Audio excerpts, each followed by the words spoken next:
ভারী বৃষ্টি আর তীব্র বাতাসে ধসে পড়ল দিল্লি আন্তর্জাতিক বিমানবন্দরের একটি ছাদ। শুক্রবার এ ঘটনায় অন্তত একজন নিহত হয়েছে। বাতিল হয়েছে বেশ কয়েকটি অভ্যন্তরীণ ফ্লাইট।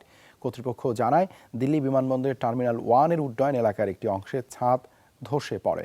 ফলে স্থানীয় সময় সকাল থেকে দুপুর 2টা পর্যন্ত ক্ষতিগ্রস্ত অংশ বন্ধ রাখা হয় বিমান চলাচল।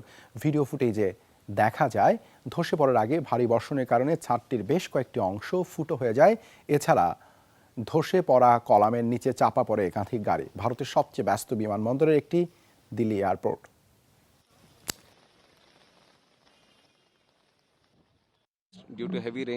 টানা বৃষ্টির কারণে এই দুর্ঘটনা হয়েছে।